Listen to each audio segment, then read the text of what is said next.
Hello there.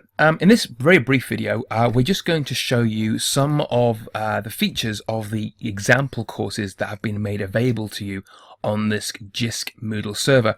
So this is one of the example courses we've got in front of us here. This is the digital media course.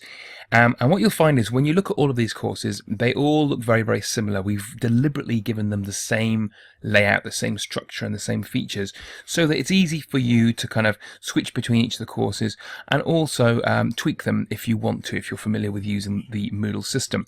So very, very briefly, each course starts off the top with this standard paragraph here. And what we basically say to you is, what do you want to do with this particular course? And we give you three main options. Of course, you might want to do something else with it. That's totally fine. It's totally up to you if you're comfortable with doing whatever it is you want to do with them. But we've got you three options here.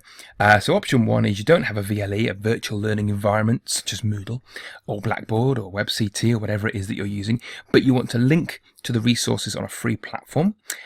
Second option is you don't want to make any changes to the resource, you just want to upload it onto your existing Moodle server. And the third option is you want to make changes to the resources before uploading them onto your own VLE, not necessarily Moodle. And what you'll find is over here we've put little star ratings on the skill level required for each one. All these are they're quite broad. I mean, you might find certain things easier than others, and don't worry too much about these. It's just to give you a rough guide. If you're not sure about things, then this is the easiest route to take, number one here.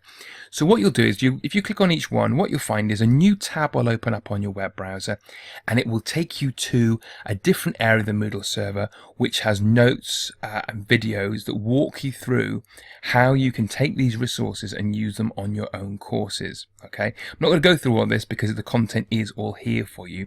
I'm just going to signpost it to you. One thing you will find is if you've already clicked on one, it opens up in a new tab on your browser.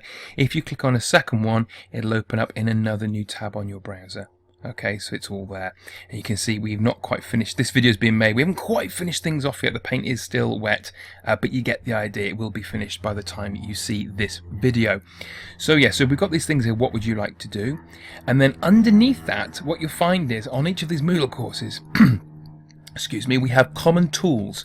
Now, these common tools, these are things that are powered by the Moodle system itself. So you may have equivalents on your Blackboard, if you're using Blackboard or WebCT or something like that, you may have equivalents that you can use instead. But these are just things that, in our experience, we find are very helpful to have on any Moodle module, regardless of what the subject or the topic might be. So we've put things like a link to the latest news. So the idea is you can click on that link there, and it will allow you to post up course announcements, parish announcements that your learners, your students, your pupils can access relating to the particular course that they're studying. So this would be about the teacher, about the digital media course, for example. If I now come back and come down again, we've got important dates, and again here you click on this and it will take you to an online calendar. Now the idea behind the calendar, for those of you who are familiar with Google Calendar or perhaps Microsoft Outlook has a calendar, this gives you the ability to have an online calendar which you can then share important dates with your learners. So the kind of things you might want to put in there are things like term dates. If you are already using Moodle assignments, it'll automatically put the deadline dates when they're due in. One thing we find is quite helpful is to also put the dates on which your learners can expect their work to be returned after being marked. So any coursework, homework, things like that. It just helps to manage expectation as to when they're going to get their work back.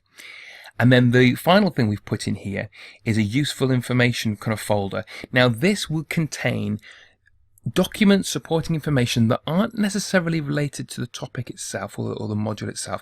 They're not necessarily used for teaching and learning, but they are useful for the smooth running of the course. So for example, if you've got a course handbook or a module handbook, you might want to put this in here so that the learners can get access to it.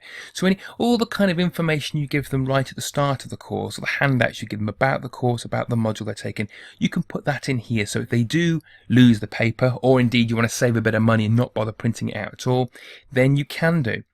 So that's what we've got there, the common tools. And then underneath that, what you'll then find is and this will vary depending on the module you're looking at. You'll actually find the module notes themselves. So because this particular module is all about digital media, what we've now got then is a series of topics with the example kind of learning content, the learning materials, all about digital media. And these are all SCORM objects. If you don't know what that means, don't worry about it. But long story short, it basically means these can be transferred into any online learning platform that you like. So if you're not using Moodle, but you are using something else like Blackboard, you can easily put these in, and you can click on them to preview them if you want to as well. Okay, so that's a very, very brief overview of the example courses that we have. Please do feel free to have a rummage around, but like I say, you'll find all the example courses working exactly the same way. The final thing you'll see down here is the teacher guide. So underneath all the notes, there's always a teacher guide, and the teacher guide basically has we've put labels next to each one, so it kind of explains what all the bits and bobs are about. But the things that we were talking about earlier that we link to, such as the news forum and the important dates, they're all powered by the Moodle system, and they can all be found down here if you actually want to edit them.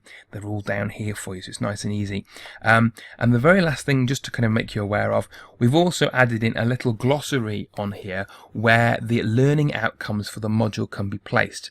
And the reason we do that is that every time we reference a learning outcome, so LO1, LO2, whatever, the glossary will automatically pick up the definition for learning outcome 1, learning outcome 2 that's been placed inside it.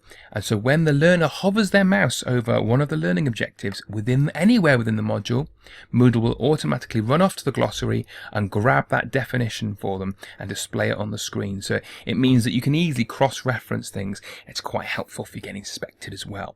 So yeah, that's about it really. That's all we've got to show you for now. So please do have a rummage around, see what you can do. Feel free to use the resources as you wish, and any and all feedback is always welcome. My name is Paul Andrews. Thank you very much for watching.